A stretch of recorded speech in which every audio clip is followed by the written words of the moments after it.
আসসালামু আলাইকুম ওরহমতুল্লাহি ওবরাকাতুহ।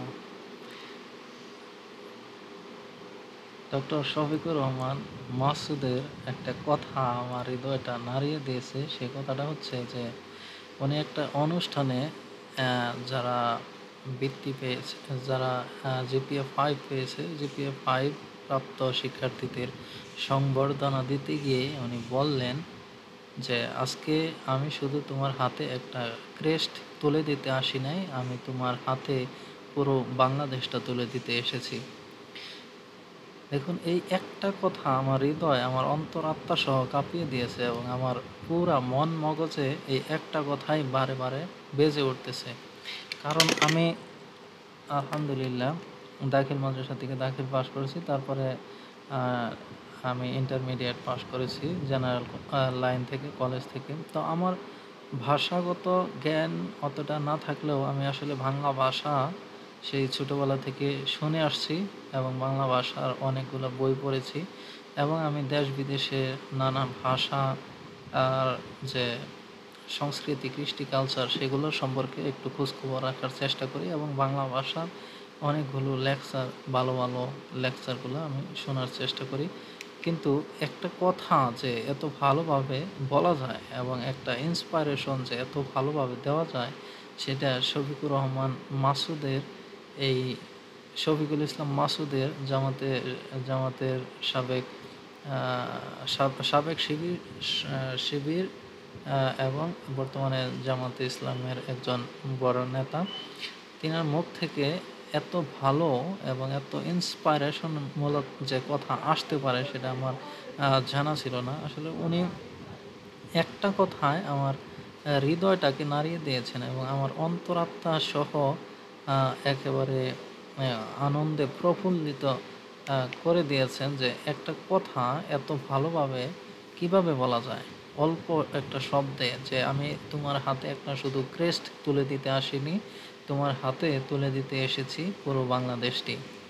এই একটা কথা দেখুন, এখানে কিন্তু এই কথার আহ, পরিপ্রেক্ষিতে হাজার হাজার কথা বলা যেত এবং হাজার হাজার শব্দ প্রয়োগ এবং হাজার হাজার লাইন প্রয়োগ করা যেত, কিন্তু উনি ওই সমস্ত লাইন বাদ দিয়ে যিনি যেভাবে বক্তব্যটা শুরু করলেন যে আমি তোমার হাতে শুধু একটা ক্রেস্ট দিতে আসিনি, আমি তোমার হাতে পুরো বাংলাদেশটি তুলে দিতে এসেছি, এই একটা কথায় দুনিয়ার সমস্ত ভাষাবিদ যত ভাষা আবিষ্কার করেছে তার চাইতে এই একটা কথাই কিন্তু অতটুকু মোটিভেশন এসে যায় এবং এসে যাওয়ার মতো একটা শব্দ উনি, একটা বাক্য উনি বলেছেন। তো তো সেটাই। তো আমি আমি আসলে জামাতে ইসলামের শিবিরের ভাইদের যতগুলো বক্তৃতা, বক্তব্য, বিবৃতি, কথা এবং যে ভাষণ, সম্ভাষণ যেটাই বলেন, যা আমি আমি দেখি, তাতে আমি মনে হয় প্রতিদিনই নতুন নতুন কিছু শব্দ শিখি, কিছু বাক্য আমার শিখা হয়। কারণ আমার মনে হয় যেন যে এই সমস্ত শব্দ, এই সমস্ত বাক্য, এই সমস্ত সেন্টেন্স আমার জীবনে কখনো শোনা হয়নি এবং আমাকে কেউ বলেনি এভাবে, হয়তো আমি কোনো স্পিকারের মুখ থেকে আমি শুনিনি। এবং আমি অনেকগুলো বক্তব্য আমি শুনি এবং প্রায় প্রতিদিনই আমি অনেক অনেক বক্তব্য শুনি, কথা শুনি এবং সেগুলো শোনার পরে আমার যে রিয়েলাইজেশন, যে আমার যে মনে থাকার, ব্রেনে যে গেঁথে যাওয়ার মতো কোনো শব্দ, বাক্য এরকম খুব কমই আমি বাছাই করতে পারি। কিন্তু আমি যখন জামাতে ইসলামের বা ইসলামী ছাত্র শিবিরের যে কথাগুলো ওখান থেকে যেগুলো শুনি, সেগুলো কিন্তু আমার সহজেই আমার মনে, আমার হৃদয়ে এবং অন্তরাত্মায় গেঁথে যায়। উনি কথাটা বলল কি, দেখুন, উনি উনি কিন্তু কাকে সংবর্ধনা দিতেছে কিন্তু একজন জেনারেল, একজন স্টুডেন্টকে। ঠিক আছে, জেনারেল একজন স্টুডেন্টকে উনি ক্রেস্ট দিতে গিয়ে উনি যে যে শুভেচ্ছা বক্তব্যর সময়ে উনি যে কথাটা বলছেন, সেই কথাটা কিন্তু সকলের সকলের মনের, হৃদয়ের যে একটা খোরাক, সেটা কিন্তু উনি শুরুতেই দিয়ে দিল বলে আমি মনে করি। তো সবাই ভালো থাকুন।